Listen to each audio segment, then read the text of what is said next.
Hello and welcome to Drift Happens, a Starfinder podcast. I'm Joey, and I am joined by the lovely Arthur as my co-host. Arthur, how you doing today? I'm doing pretty good. Yes, I am the co-host, lovely or otherwise, but we are more than happy to have you join us here on Drift Happens to learn about the wonderful role-playing game that is Starfinder. But Joey, how are you doing today before we get into kicking things off? Yeah, I'm doing pretty good. Just full disclosure to everyone listening to this, we have re-recorded this episode at a later date than our starting time. Yesterday was Super Bowl 60, where we watched the Seahawks take out the Patriots. Also got to see the Cadillac Formula One livery reveal. I was very excited for that. That was your Super Bowl. But yeah, honestly, doing pretty good, and I'm not nearly as hungover as I should be, so yeah, I'm alright. Yeah, there you go. As for the reason we're re-recording, we've just been doing this for a few months now. As you can probably tell, Joey and I are very much amateurs when it comes to this, but we can already tell there's a big difference in quality from now than when we started back in, I think we did our first recordings in late August 2024. So, yeah, it was time for a refresh, I think. 2025. Yes, Jesus Christ. It is currently 2026, I think. I don't have a concept of time anymore. And, folks, that's what you can look forward to on this podcast. We don't understand things, places, or times, so you're looking to us as your source of information. But for those who have listened and may be listening to episode 0, you may be aware that I am from Seattle, and I am a huge Seahawks fan. So yesterday was, in fact, my Super Bowl, and I'm very happy. Yeah, as a avid Colts fan, unfortunately, my Super Bowl did not get to happen. My season ended several months ago with Daniel Jones' ACL, so it was very, very sad. But it was good to see a fun game. Not so cool commercials. The AI is taking over. Make sure to thank your Alexa when you ask it for things. You know, the usual. Or be angry.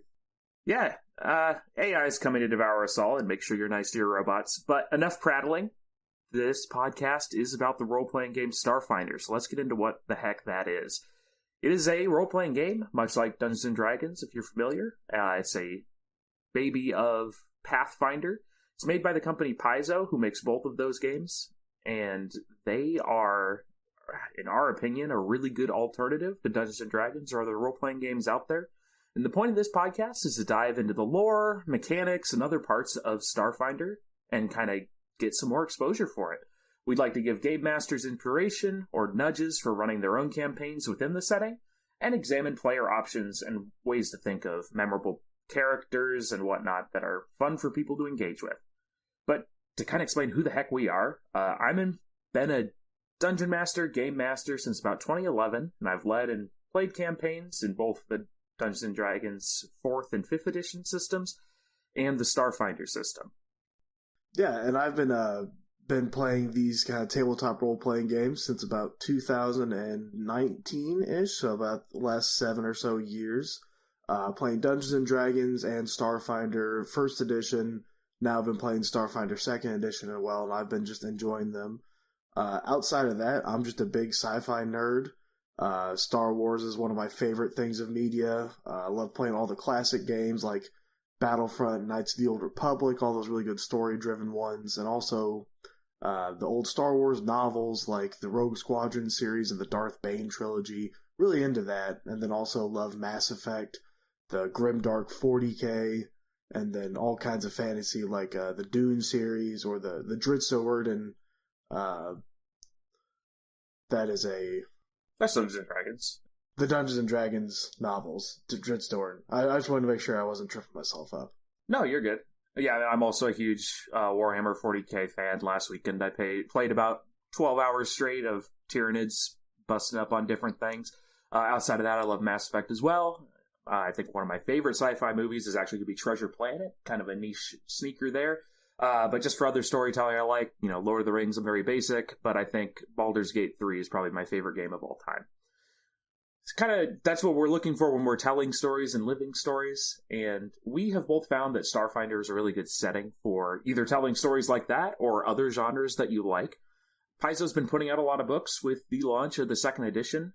They've all been really great, cool art, lots of fun information and lore dumps, in one of the newest books of the edition, or I guess newest would be the first books coming out in the edition, was the Galaxy Guide, and they had some interesting chapters in that book where they kind of touched on the various genres that they feel are expressed well in their games. So, kind of as an intro to the show, an intro to Starfinder, I think it's good for us to go through those examples right now and kind of talk about what we would want from that type of adventure and how we might want to implement that as a game master, and certainly how we'd like to experience that as a player.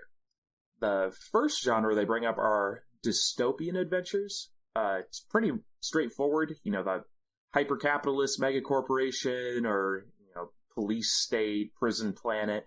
These are all kind of things where you have, crushing classism or oppressing the general public. It makes me think of things like cyberpunk.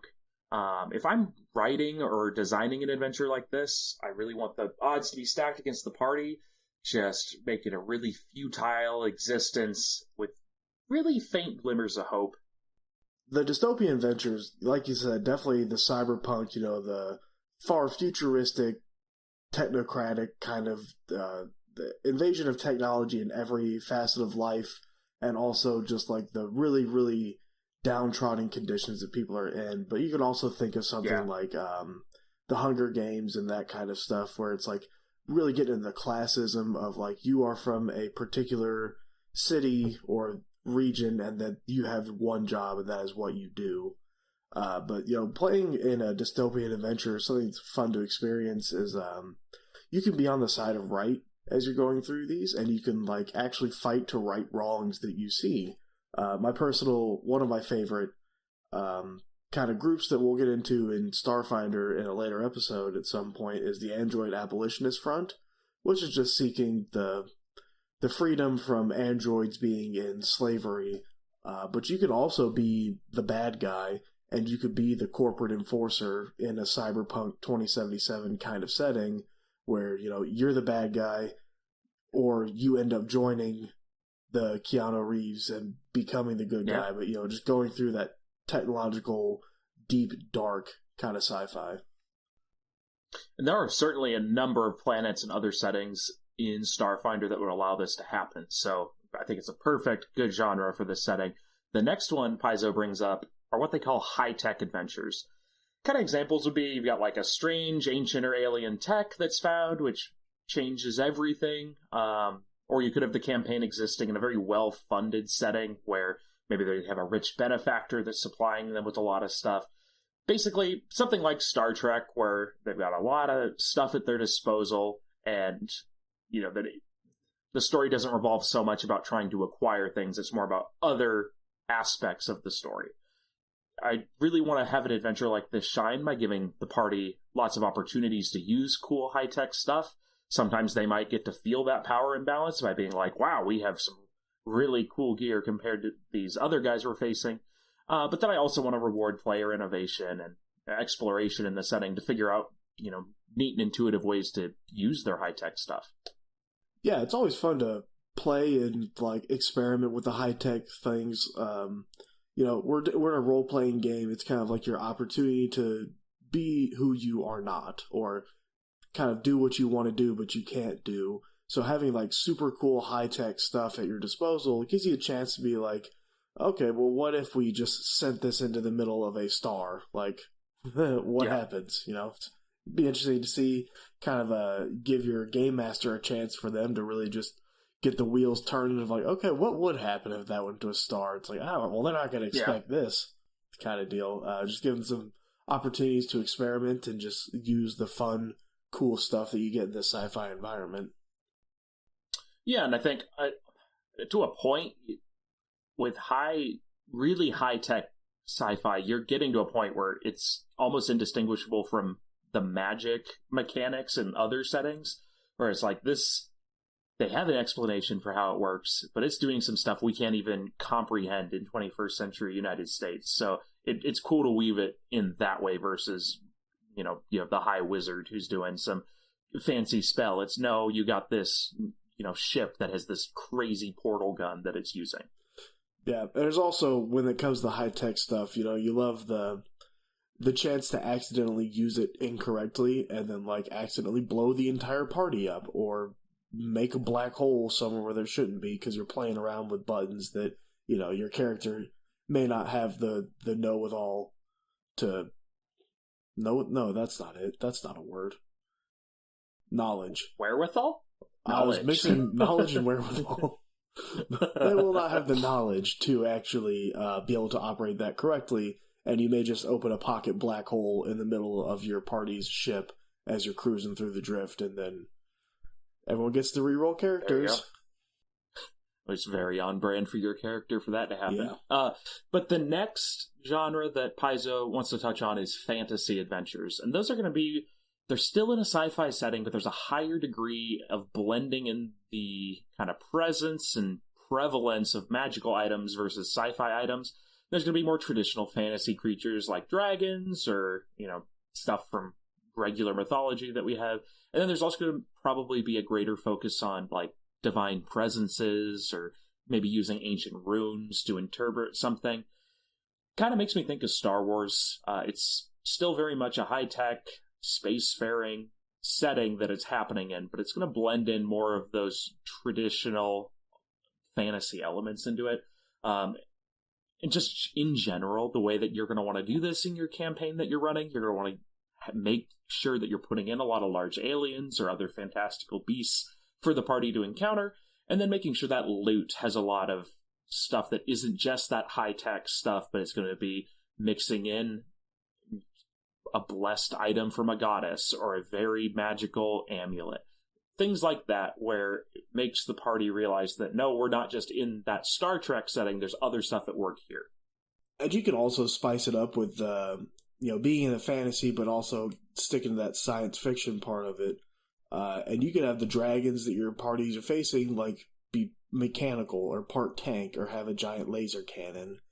You can also do something like space combat is something really cool that you can do in Starfinder, and you can have your party using their ship fighting against like some kind of intergalactic leviathan that is floating in the void of space. When we talk more about the drift and stuff, like there are some things in between planes that your party can fight. And also, if you want to do some little home brewing, you could just like basically make up a old like mythology beasts like chimeras and hydras and stuff, and just kind of make up a stat block for them and bring them into Starfinder, and then your party gets to shoot them with laser cannons. Kind of really mixing that sci-fi and the fantasy together there.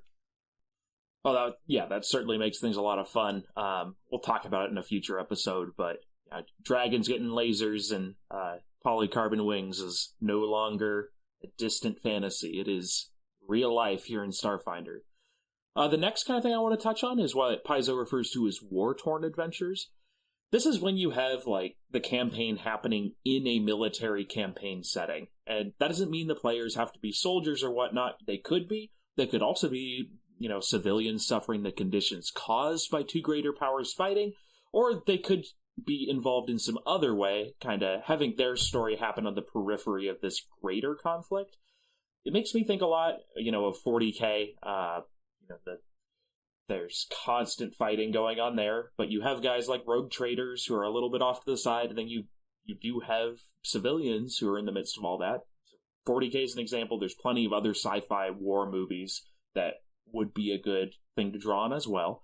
But I would, in this type of story, make sure that the central conflict is the big event happening that frames it. The party doesn't have to constantly be engaging in quote-unquote war and going into battle every, single time they're meeting up with their entire game group. But the narrative should be framed that there is a big war happening. And when they are getting exposed to that, there should be cool cinematic spaces and set pieces to kind of show off the scale of this conflict. And on top of that, you should also consider putting in moral dilemmas for the party. Like if your soldiers and your commander does something illegal, how do they respond to that? Or if you're civilians and you're desperately trying to scrounge for supplies in the middle of this combat, how do you do that with all the other civilians scrounging for supplies? Things like that are really cool for storytelling, and it doesn't just have to be your party and my NPCs as the game master bonking your heads together in combat for, a 12-month campaign, and we walk out and call it good. And as a player, some really cool ways to experience something like this. One of my favorites is when there's consequences to an action that kind of come in later down the line. One example, and I'm thinking of like in the old Modern Warfare 2, you break Captain Price out of prison, and then a few missions later, he ends up pressing the button to launch a nuke at the United States to really kick off the World War. And it's like, okay, well, I mean, yeah, he was technically on our side, but like maybe we shouldn't have let him go. Maybe he should have been in prison. But we wouldn't know that as we're breaking him out. We wouldn't know that that's going to be the consequence. But it's always fun to see, like, we do something and then a few sessions later comes back and bites us in the ass and be like, "Oops, well, I guess we'll be a little bit more careful next time." And then also going through that and just like really getting that grimdark of the 40K in one of these war-torn adventures of like, no matter what you do, the war will continue on. So even if your party is successful in their mission, there's always going to be something else, and something is going to pop up that it's not going to make it seem like what you did was futile as much as just it's such there's so far to go in ending the war that like it's what you did, like it matters, but also it kind of didn't matter. There's still a war on. Sure. And yeah, there's so many different stories you can tell. It's not just, trench warfare, two sides going at it. There's good examples there of just all the different stuff that can happen. The next genre, though, is what Paizo refers to as into the unknown adventures. Kind of how you can look at this is, the party could be explorers being sent off into the vastness of space, looking at new planets, asteroids, discovering new alien species. And this could be for any purpose. Maybe they're missionaries for some god. Maybe they're, corpos working for a mining company, trying to chart stars, or maybe they're on a rescue mission.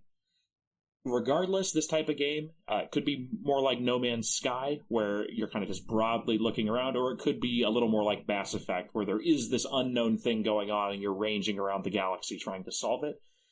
Regardless of what you're drawing on, though, I would make an adventure like this by making the players feel like they're the first people to be discovering something. Kind of that sense of discovery is really heightened when you're like, wow, no one has seen this before. Or, oh, no one's seen this in 35,000 years or something. And then also making sure that you're keeping the exploration interesting. You don't want them just wandering around Mass Effect style on an empty planet for, or I guess Mass Effect 1 style for 15 minutes. And then you find a little MacGuffin and then you're good. You want them to feel like, no, I'm going out there and I'm constantly finding new things and I'm getting rewards.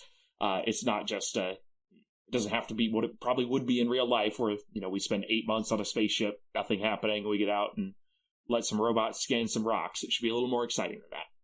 These into the unknown adventures can take a lot of shapes, and it can be a mix of something like discovering a new giant scary species that you can't fight. Your party cannot fight them on this planet. So like it may be a session of running away and escaping something like the Predator kind of deal, like something where you just are not equipped for it.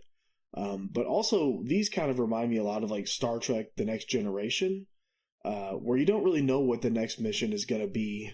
A very episodical kind of adventure, and it could be where you come across some underdeveloped species on a planet, or there's a space plague that has infected you and your crew and you need to figure out, or you come across a tricky god who is just fucking with you.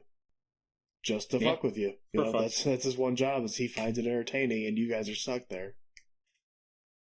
I think episodic's a cool way to do it, because if you're on some long exploration and you're constantly bumping into new things, Star Trek style, it really allows you to get exposure to a whole bunch of different flavors and situations as opposed to one type of thing going on. But for the next genre, it's a little bit different how I'd like to do that. Paizo refers to it as those horror adventures.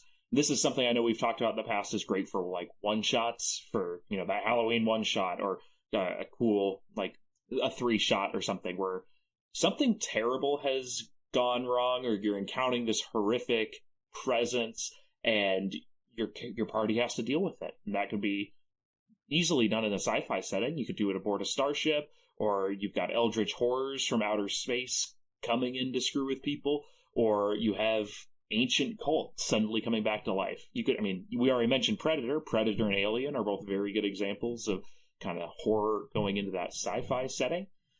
And when you make a game like this, you want to make sure that the monsters have the ability to isolate and destroy the party if they're not handled as a team and kept on guard. You could use like red shirts getting picked off to kind of, hammer that home. And then it doesn't hurt to use environments that are inherently spooky. I mean, horror movies are set in abandoned mansions and graveyards for a reason. That's a learned spook from the general public, and you can certainly find sci-fi equivalents to that. As a player, I love to experience like the spooky, scary stuff. A lot of times, like Arthur mentioned, the Alien Predator movies, like having to hide and avoid something, using a lot of your character skills and different skills as you go to avoid making noise while you sneak around, or you're trying to find like the central hive of like some kind of outbreak or the alien mother's eggs, something like that. Also something you can use as a resource for these scary adventures and just in general is like basically going through the SCP list and just looking at all the crazy stuff in there. I'll pass. I'm a little baby, but yeah, that would work. Yeah. You could have like a room full of like murderous mannequins waiting for your party to discover them, or they find themselves in some kind of never-ending staircase. So it could be just like a mix of like escape room antics while also trying to fight for your party's sanity and keep everyone together and alive. Yeah, I mean, I think you could probably port over stories that you've wanted to tell on a more medieval RPG like Pathfinder Dungeons and Dragons. If you just change a couple set pieces, those would work here too pretty well. But I do think there's the opportunity, like with SCP or with Aliens, for that to be kind of the sci-fi version of horror and for that to take a little more of a front stage. The last genre that Paizo brought up in the Galaxy Guide is going to be those weird adventures. And it's not really a catch-all bucket. Instead, these are those campaigns which are going to involve, as said in the title, things that are weird. That's going to be those interdimensional threats, or kind of my favorite, a severe change to one of the basic rules of the setting, or other hard-to-understand phenomena that just make things act in unpredictable ways. We could have brought this up in horror, but the movie Event Horizon, which I do stand by as the scariest movie I've ever seen, it revolves a lot around kind of fucky-wucky stuff happening with black holes, and then also interdimensional stuff with like demons and hell and portals to other dimensions. Stuff like that is weird, objectively, even if it's a little more common in the Starfinder setting than it is, in real life. When stuff is not acting the way that it should, that kind of puts the party on edge and it makes them, struggle to understand things. Maybe they're having weird dreams, weird premonitions, and maybe they're coming across enemies that have kind of illogical goals or methods that they don't really know how to push back against. Basically, it's just changing the status quo, flipping things on their head, and that can be a really refreshing way for the party to kind of re-engage with either your campaign or your storytelling. And like Arthur mentioned with, basically when something just doesn't work the way it's supposed to, or at least the way it used to, an adventure that you can have is, for any of my fellow Warhammer 40k nerds out there, anytime your party enters the drift, you could start kind of changing the drift into the warp in 40k and start having chaos kind of enter their minds and cause them ill effects as they go through. I think that would be a really fun way to like just kind of sneak that in on your players. Like next time they're traversing between planets, all of a sudden, now the drift is a little bit less safe and more chaotic than it used to be. Yeah. And then also that'd be a fun way to kind of blend that in, I think. Yeah. And then also when it comes to weird adventures, you can also just do random stuff like if any of you guys have seen the movie Armageddon with Bruce Willis, they have to train a bunch of oil drillers how to be astronauts and send them up onto an asteroid to blow it up before it hits Earth. Like a certified hood classic. Yeah, great movie. I do love it. But yeah, that's just a weird adventure, just like kind of a random It's like, okay, you guys have to go land on this asteroid and figure out a way to split it in half before it hits Absalon Station or something. Absolutely. And that wraps up all the different genres that Paizo specifically outlined in the Galaxy Guide. Obviously, there's a whole bunch of different genres. I mean, there's plenty of different books or movies you could draw on. You could have a really romance-heavy adventure or a really boring academic adventure. Whatever your party wants to do, and that's by party, we mean your group of friends, you can tell whatever story you want to. And we found that the Starfinder setting is wonderfully designed and criminally underutilized. Lots of people get to experience storytelling through the cool settings of Dungeons and Dragons or Pathfinder, but those are pretty similar. They are high fantasy medieval, which we have loved having stories happen in. I mean, Lord of the Rings is one of my favorites. Everything like that is cool. But the sci-fi setting of Starfinder allows for you to tell different stories, or stories in different ways, which you would not be able to in kind of those marketplace dominators. So this podcast, Drift Happens, is to enable those interested in Starfinder an alternative way to access all of its content, rather than reading the books or, getting PDFs online. If you're interested in having people talk about it, and then also providing our insight, as hobbyist as it is, we would love to chat about it. And we also know that with the second edition of Starfinder having just come out, lots of new people are going to be interested in the hobby, and this could be a useful tool for people. I feel like in the last few years, there's been a really big boost in interest in Dungeons and Dragons from things like Baldur's Gate 3, I think, has done fantastic things for the tabletop RPG genre. Just getting so many people into it and seeing how much fun Dungeons and Dragons can be. Because, I think Baldur's Gate 3, after playing through that game, it encompasses what it's like to play Dungeons and Dragons so well. And they did a fantastic job with it. And then also tons of Stranger Things. Stranger Things is a huge other influence on the market too. Yeah. Yeah. And then you have things like Critical Role and Legends of Vantris just gaining more popularity. So that's all been centered around Dungeons and Dragons. And I'm hoping that we can get some people into this show and see that there's also a sci-fi version of everything that you see. If you're not into that medieval fantasy stuff, Starfinder provides an excellent way for you to have all those fun role-playing times, except you're doing it with lasers and starships and robots and androids and intergalactic travel. It's almost bringing it more into the Star Wars world, but for legal reasons, It is not Star Wars. Yes, legally distinct. But as for what we're not going to be doing on Drift Happens, kind of what you'd expect from us moving forward, one thing we're not going to do is we're not really going to look at things from a min-max or competitive gaming perspective. That's not what role-playing games are about, and that's not what this type of show is. We'd rather talk about how the setting is fun and memorable and dive into the lore and kind of discuss how you can translate that into your own games. We'd also like to talk about, how you could enhance your character to better connect you with the setting and help you tell a story better with the other members of your party. And we aren't going to tell you things in your own setting and your own version of how you play Starfinder have to be exactly as how we describe them. The Starfinder setting is a massive playground for people to use, and we are going to be describing some of the toys which are in the playground. We are not going to force you to play with any of the toys, or attempt to categorize any of the toys by which is best, which you have to use, which you should never use. We hope to just neutrally present them, and I'm sure there's some we're going to be more excited about, and some that we're going to be a little less excited about, but we're going to take what Paizo gives us, let you know about it, and talk about how we could use that in our own games.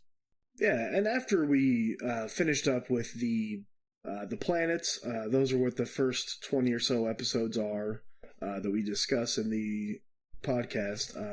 When we get to the races, the ancestries, the classes that you can make, and just start to get into other stuff aside from the actual setting, we will discuss some ways where we think that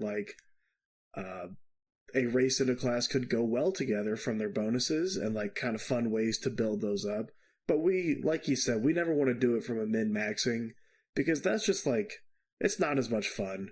If your character has a skill where they can do they're really good at bowling, that's okay. Sure. You can find and maybe it'll come in handy. Yeah, you can find a fun way to, maybe you have some grenades that, because your character was good at bowling, he can actually throw grenades underhand really well or something like that. Sure. So it's never a min-maxing. It's always just that we describe ways that like things can fit together, but the first and most important rule is like make sure it's fun for you to play this character, what you're making.